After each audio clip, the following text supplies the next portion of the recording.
Neil, you're not Lee. I'm not. I'm still not. Where's Lee? What's going on? He's had to drive to rather ironically, we're doing an Earthshot podcast today, and he's had to drive several hundred miles to an in-person meeting, unfortunately. So you've got to put up with me again. But it's very high powered. Not today, I know, but there's the minister meeting later on this week as well. SEPA's pulling its weight at the moment, which is good to see. Yeah, we are doing our best for our members. Nice. As always. Nice. And how are you? I'm very well, thanks. I've currently got two dogs sharing my kitchen. We're dog sitting for my neighbours, so if you get some barking on the podcast, you'll know what that's about. And you told me just now what their names were, and I already forgot. Olive's a long-haired dachshund who's been busy destroying her toy and spraying foam all over sort of innards of her toy all over my kitchen. Banjo's a black Labrador who's just Banjo. He's eating 5 chocolate croissants this morning that my wife thought she'd hidden and put out of the way, but he found them. Dogs aren't supposed to eat chocolate. I know, but he's okay. Apparently, it's about 27 giant Toblerones. I better check I'll keep my eye on him. Olive the long-haired dachshund sounds a little bit like a well-known Christmas song. Maybe. I was just thinking that.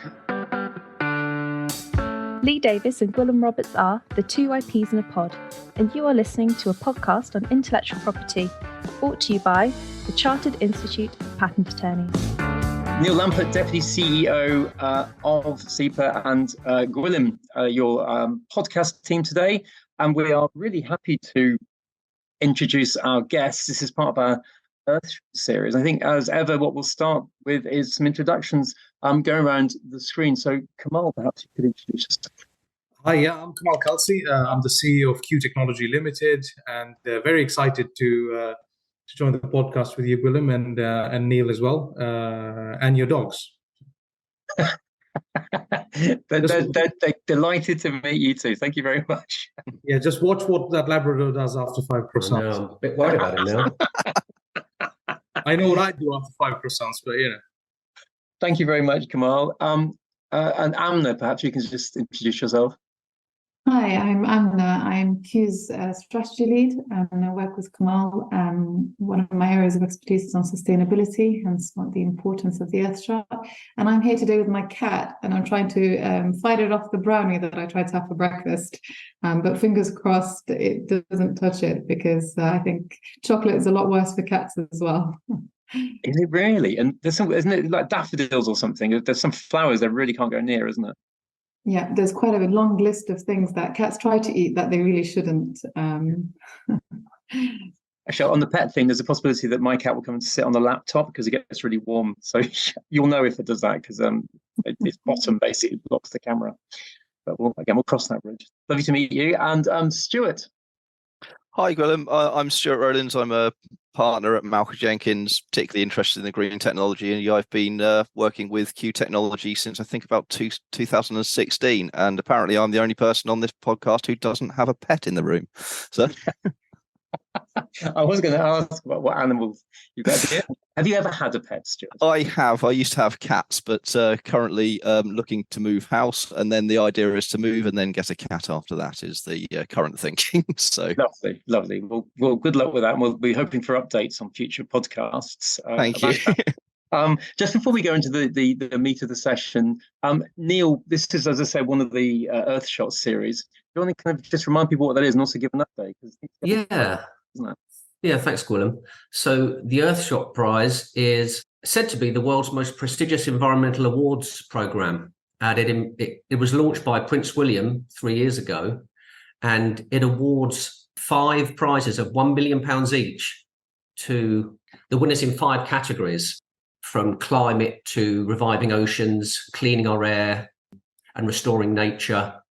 And SEPA has been involved from the very start. We've had a team of patent attorneys working with the Earthshot team behind the scenes, providing some pro bono due diligence work, helping them to decide on a shortlist and making sure that the shortlisted finalists haven't got any IP issues, and offering help to those who may need help.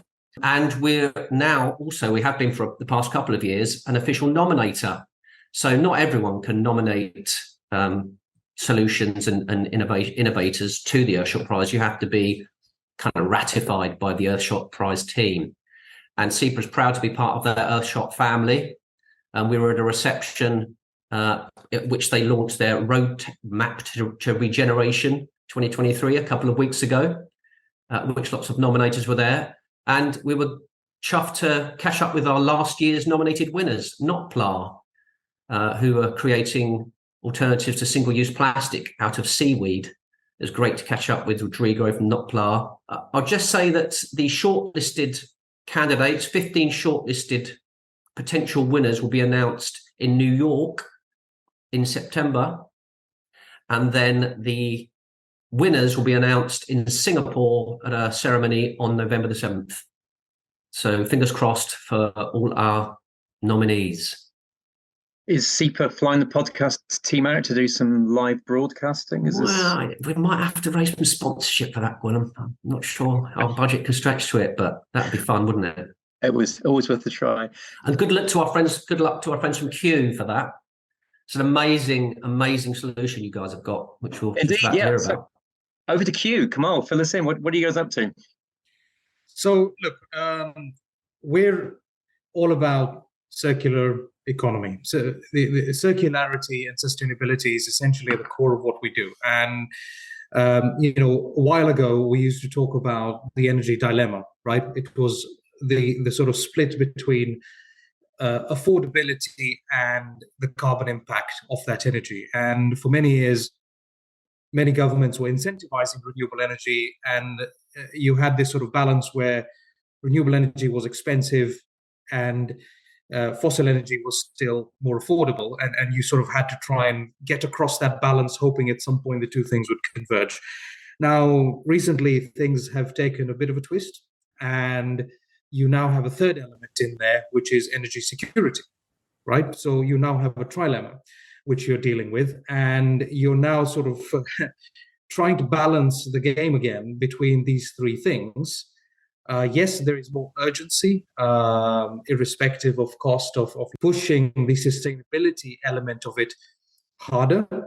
But, with all things, these things have practical constraints and have limitations. And so the technical solutions and what one can do to sort of address these three things concurrently is very, very important. So what we do, what KEW does, is we have a technical solution which takes in an end-of-life residue from your waste. So the idea here is that you produce some waste, and until now, the best thing you could do was recycle as much as you can, and then you have stuff that's left over. You're always going to have stuff that's left over. I think this is the reality of it. I wish it weren't so, but it just is, and it was always going to be like that. You're always going to have some residual stuff left over, and it's all about what you do with that residual stuff and how you go about reusing that in the most effective way. Okay, and so to date, incineration has been the de facto solution. A lot of countries still landfill; they still bury this residue, and really, what our solution is about is taking that material and recycling it into new molecules. So turning something that is effectively a mixture of a black bag full of paper and some bits of plastic and some bits of organic stuff, it's all mixed up, and turning that into nice simple molecules like hydrogen or methane or methanol that can be used for energy purposes. So the technology allows you to do that conversion, and it's all about how you can apply that technology, not just in a very developed country context where only the state of the art, where the state of the art is very easy to implement, but how you can actually do it globally, because waste is a global problem. And the reality of waste is that it's being produced locally. And so if you can do something with that locally and make a local energy vector which solves local problems, then actually you have a true circular economy solution, which is regional, or you don't have to net off at a global level to try and claim your circularity. So that's really the sort of core behind the technology and what it does. Obviously, as the world goes forward, biomass is going to become more and more interesting. We're working on that as well, and so it's all about being able to take these sorts of hard to process materials where the only alternative is to burn it or bury it, really, and to make something more advanced with it. Thanks for that. I've just one actually kind of peripheral / parallel question, but interesting factor there. You mentioned this new problem of energy security. Do you want to expand on what's going on there?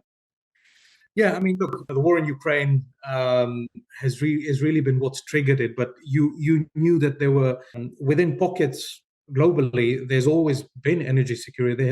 There have always been energy security issues. I mean, I grew up in Kenya, where whilst very beautiful and has many resources, it has literally no energy resource, traditional energy resources, and so having to rely on importing gas from Russia or the Middle East in order to run appliances just means that it's very, very difficult to make economies work. It's staggering that in a place like that, even medium income households are burning firewood or coal to cook their food. I mean, the energy poverty becomes a very exaggerated issue when you don't have any of your own resources. In some countries where they even do have their own resources, actually, it's not so easy for those to become available because of affordability within the country itself, because the export value is so strong. So as a result of that, and I guess with the war in Ukraine making it more of an issue for Europe than ever, the ability to have your own resource, your own source of energy, because ultimately that's what your waste or your biomass is. It is a source of energy that is local to you. And the ability to be able to use that as an energy vector within your local context is really very strong. It doesn't take away the problem, but it certainly helps to mitigate it to an extent. Thank you. You've got a lot of patent attorneys who listen to this, and as Stuart will well know, we like a problem and then we like a solution. So you set up the problem very clearly now, and I think we can get reasonably technical given the audience typically. Do you want to go in a little bit into what you're doing with all of this residue, how you're actually solving some problems? Yeah, absolutely. So what the system does is it uses a process called gasification. Now, gasification has existed for more than 100 years, right?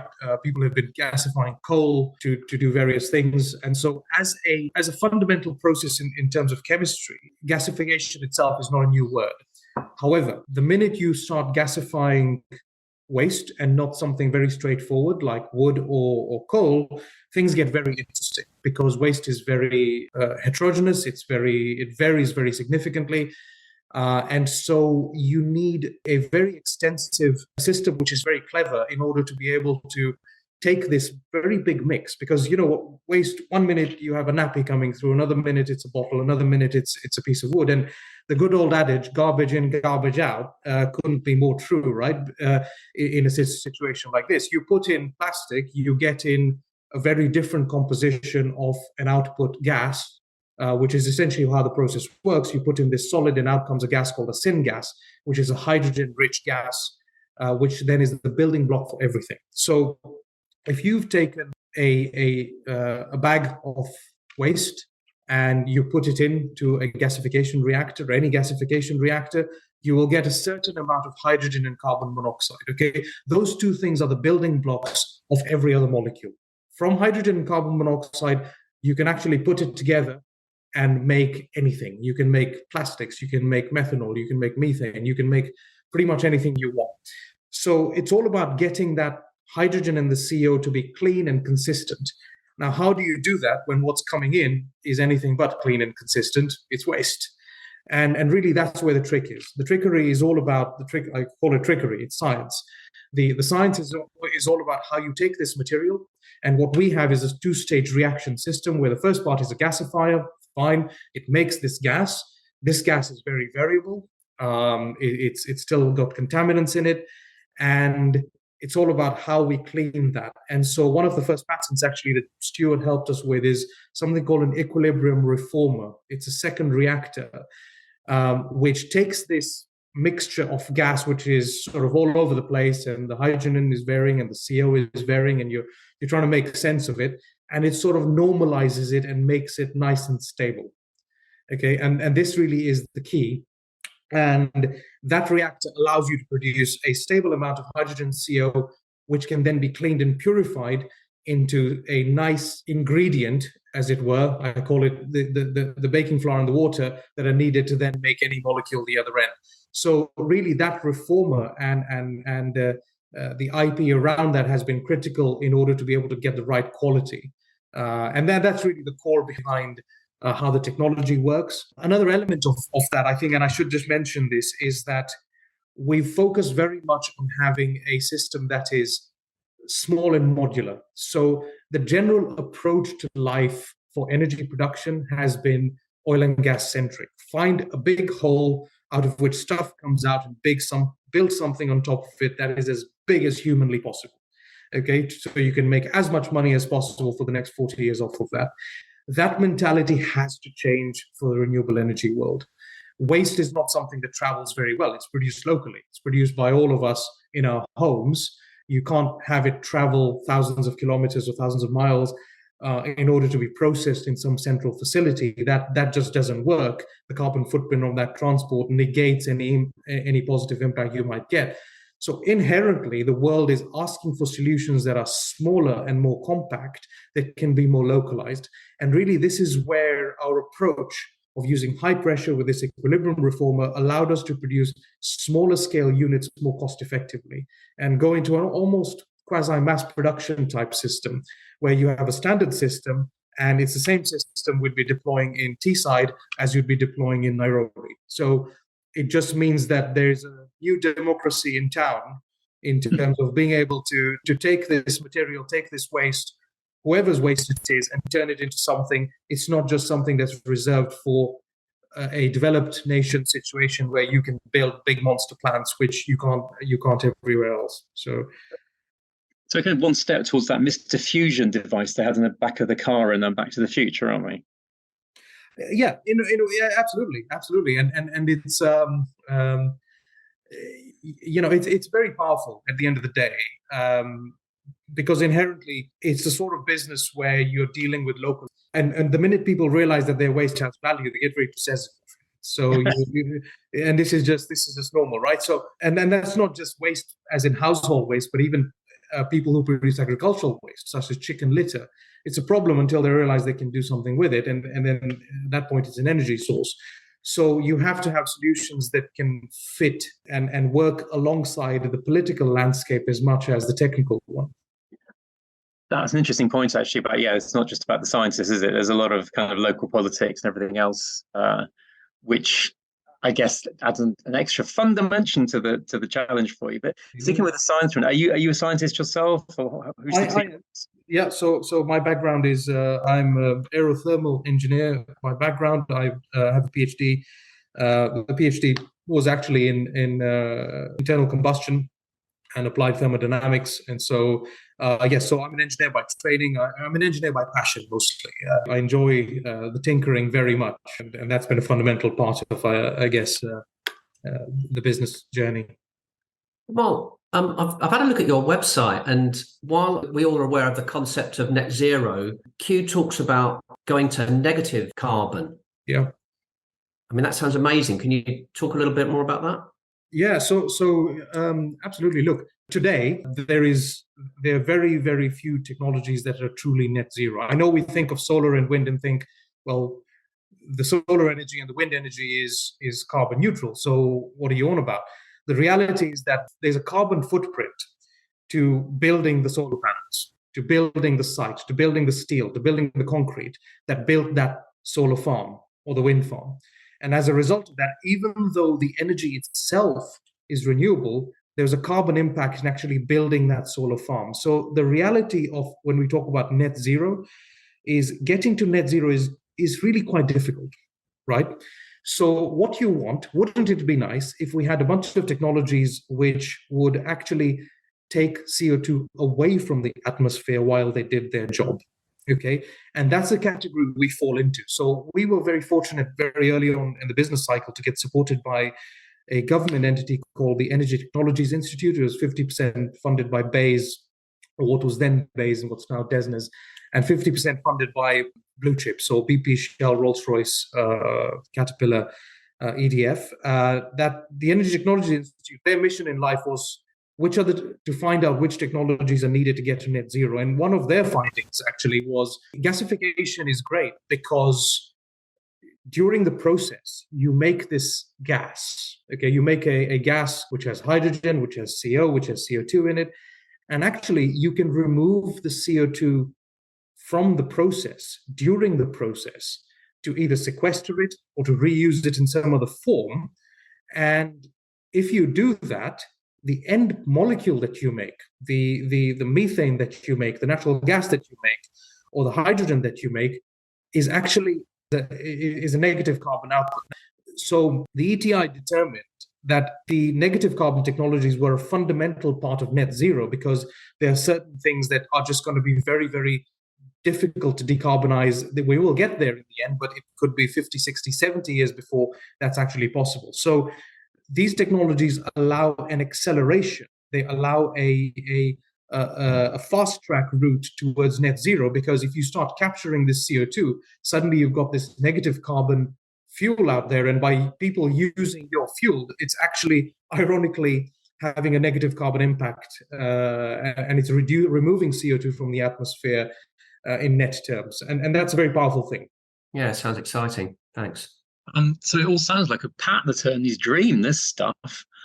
Stuart, talk to us about how you got to meet Q, and what the patenting story has been like so far. So, as Kamal said, their initial funding was through Energy Technologies Institute, who were one of our clients when we first met Kamal. So basically, we were asked by Energy Technologies Institute to help Kamal out with the patenting side of things. And then KEW Tech became a client directly after that. Patenting wise, as you are probably no doubt aware, Gwilym, somebody like Kamal can be quite challenging because he's coming up with new ideas left, right, and centre. And it's on the patent attorney to sort of temper that a little bit and, let's say, focus on the more commercial side of things rather than let's get patents to every new idea that he can come up with. But yes, we've just recently, in fact, had a meeting with KEW Technology to look into the next major batch of patent filings, and are eagerly awaiting Kamal's technological input on that. So we've got a few rough ideas of what we're going to be doing, but we need the details from Kamal, and then it's going to be on us to try and say this one's worth going for. But let's be sensible about all of your ideas that you're coming up with. That's been an interesting territorial set of considerations as well. I mean, if you are going to be going for a whole bunch of developing countries and everything else, focusing on which countries to patent in, how have you been approaching that question?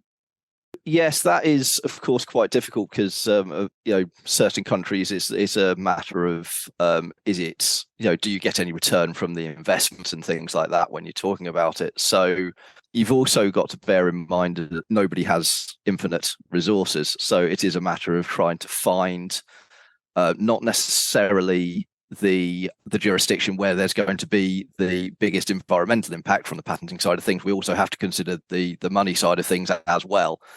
So we have to look at manufacturing bases and where are the most likely deployment areas for these technologies. It does basically mean you're not going to cover everything. That's just the name of the game when it comes to the patenting side of things.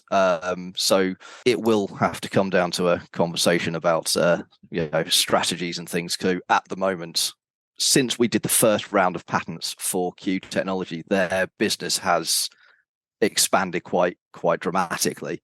So the first round that we did was actually relatively straightforward in terms of the territories, because it just that there wasn't the market available for it. But now, with Kamal and Amna, pushing this technology quite well, there's quite a bit more demand. So I think that's going to be a few rounds of conversation about where each individual patent is going to be taken, as it were.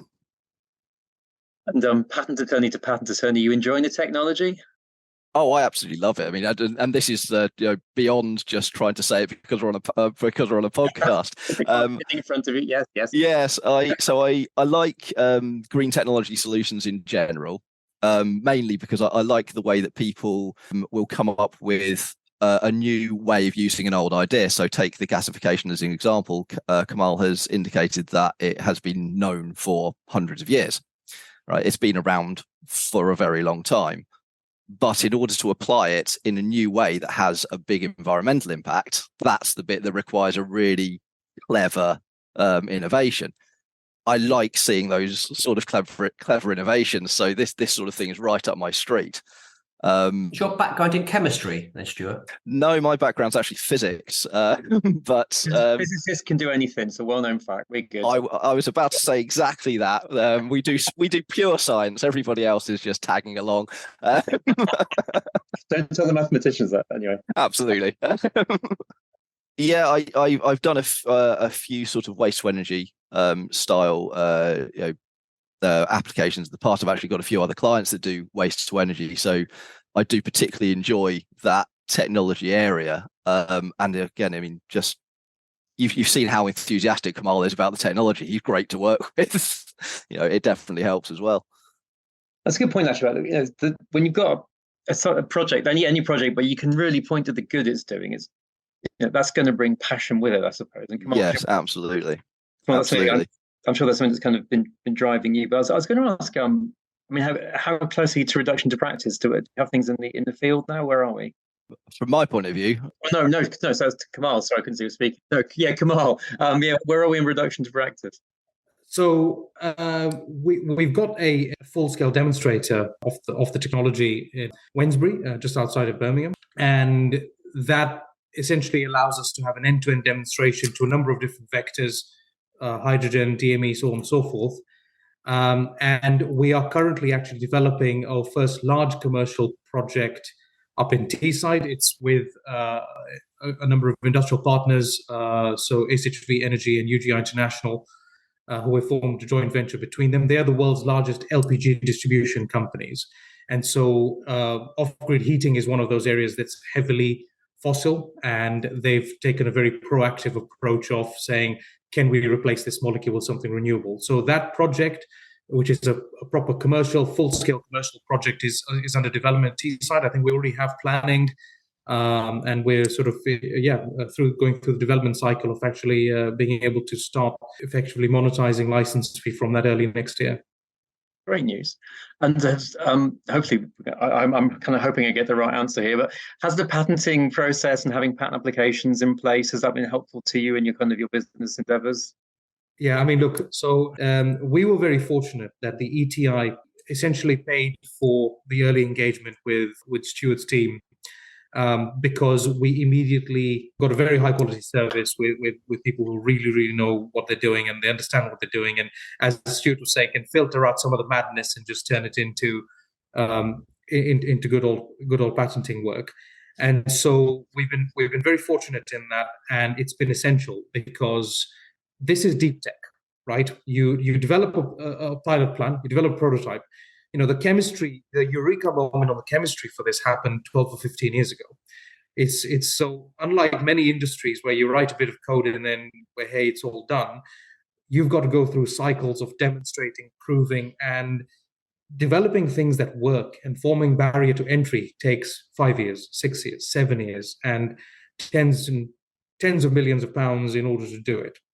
And so if you weren't able to protect that barrier to entry and the work you've done over that period, that would obviously be a major issue. And so for us, given how difficult it is to make progress in an industrial context such as this, in a deep tech context such as this, the ability to protect in the right way, and as Stuart was saying, it's not very easy to identify, to say, yes, everything is patentable. No, it ends up being a sort of a mixture of the things, and what do you patent it? How do you control it? How do you manage it? And that's really where the patent attorneys earn their salt, is they know how to implement the right strategy for a given market, on how to offer you that protection, that barrier to entry, and preserve the work you've done in the last, all the blood, sweat, and tears in the last, 7, 8, 9, 10 years in that. So I would say, absolutely essential. It's very, it is a competitive market, and it's all about maintaining that advantage. Yeah, that's great to hear. But it's clearly been quite a long road for you guys already. I think you've raised significant investment already.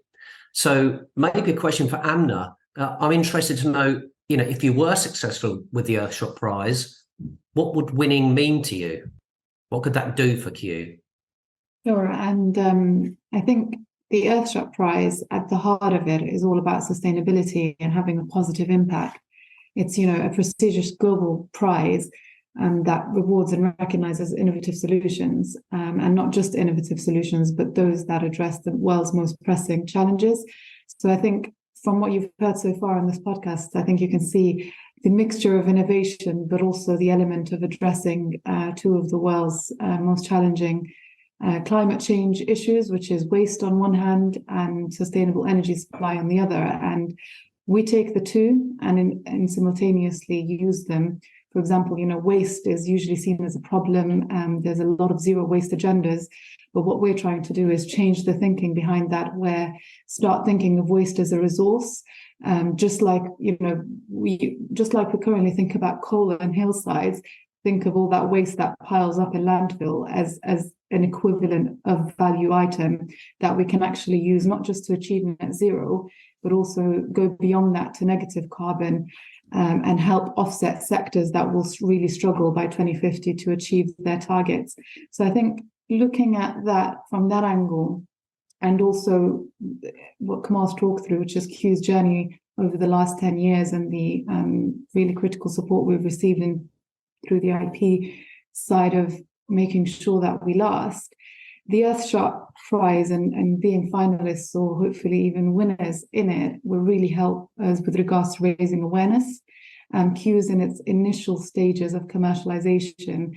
We've really had our head down the last 10 years in testing the technology, making it work, and then proving that it works at commercial scale before we've started properly thinking about commercialization 2-3 years ago now. And now that we're at the heart of accelerating the commercialization phase, I think the Earthshot Prize will really help with raising the positive image and reputation of what Kew is doing and communicating the impact and the environment impact that we'll have, but also when we're looking at countries like sub-Saharan Africa, the social value impact that it will also have in those parts of the world. So that's one side of it. And the other side of it is also policy and regulatory support. This will really help raise awareness, as I mentioned, of the solution. But equally, we're in a challenging landscape right now where policy and regulatory development is it's developing at a rapid scale. There's a lot to keep mind of, there's a lot to keep track of, and it's therefore core to our commercialization is how we align to those policies and how we can prove impact relative to those policies that are all trying to achieve net zero. So I think it'll also help us from positioning ourselves more favorably in that context, and also hopefully provide a case study to advocate for more widespread adoption of clean technologies, not just ours but also others that we need, as we really need a large portfolio of technologies to reach net zero. We don't think there'll be a silver bullet that will hack it all. And then last but not least, as well as scaling up, we're hoping it will attract investment opportunities and funding opportunities to help accelerate our commercialization. We've got a lot of really exciting projects in the pipeline, a few of which Kamal's mentioned. In Teesside is one of the most advanced ones. We've also got ones with the glass sector, with the pulp and paper industry, all those really hard to abate energy intensive industries that we're targeting. So the pipeline is really filling up, and we're looking to attract investment into that and make those happen. Yeah, very best of luck to you both. Yeah, the passion's definitely coming through for all of it. And we quite often have secret observers on these, and we have Laura, also the PR team, sitting here watching all of this. But you don't get away with that easy. Laura, nice easy question for you as the PR person. Presumably, this is great fun to work on all of this. Well, it is. I'm not going to lie. It was quite hard to get my head around at the start. I did physics A level, but I'm no more technical than that. I've spent my life as a journalist and writing. But yeah, it's really exciting. And as they say, kind of not just this nomination, but just the crux of all the work they've done so far. It feels like they're really on the cusp of greatness. Does that sound a bit cheesy? But yeah, certainly working with Kamal and Amna and the rest of the team, just the passion and the enthusiasm, and being able to explain it in a very kind of simplistic way. that most people can understand and think, yes, this really is a solution. And, for me personally, that kind of local element and the fact that it's not just, commercially available for the, developed world, but can be a solution for the rest of the world, which I think is very key to tackling, global issues and decarbonisation. So, yeah, they're a fantastic team to work with. I think, Laura, you understate exactly how much hard work you do in what I call trying to help us achieve simplicity in the complexity. As you've heard from earlier in the call, there's a lot of engineering, there's a lot of science and chemistry behind this. So a lot of the time we're sending highly technical things to Laura and the team, and they somehow translate that into something that actually makes sense to people beyond the team. Even myself, who's from an economics background, so not exactly science and engineering, can get quite technical. So I have to definitely give it to Laura and the team for helping us work towards simplicity and the complexity and messaging the impact of what we do. Because sometimes we get a bit overly excited and nerdy about what we do. Well, I think my job's definitely easier than yours, Stuart. So. Oh, I'm not entirely certain about that. I've got a few friends who work in the PR and marketing fields, and I think they perform magic in a similar way that sometimes we do with twisting the words around to make them fit. So, no, it's a really impressive team, and it's a lovely story actually that you've got. I'm going to finish actually with the question I should have started with, which is, where does the name come from? KEW Technology. So, there's a bit of family history there. KEW actually stands for Kalsi Engineering Works. It was a company my grandfather founded in 1914 to build agricultural equipment, and it's been a family company ever since then. And so when it came to founding the company, we went with the family name and the legacy. Oh, that's lovely. Surely you should have a member of the KEW group emblazoned somewhere. It sounds really good, doesn't it? Yeah, I think it's that is in the future Marcom's plan. So we've already started using the KEW group, but have to be careful with the naming, because not to be mistaken with Kew Gardens, of course. Yeah, well, let's not get onto the trademark side of things, Stuart. You've got enough on your plate just for this call. I'd have to bring someone in for the trademarks. I think we'll get the specialists involved. It's been an absolute pleasure talking with all of you today, Stuart, Kamal, Amna, Laura. Thank you very much for being hijacked in at the end there. And of course, Neil, always great to see you. Hopefully, Likewise. Hopefully, at least stop burning all that fuels and going on as long. He's a bad man. It's okay but whatever he does, Q will make it better, so we're sorted. It's been really fun. Thank you very much, everybody. Thank you. Thank you very much. Thank you all. Thank you. Thank you. Thank you. And goodbye. Goodbye.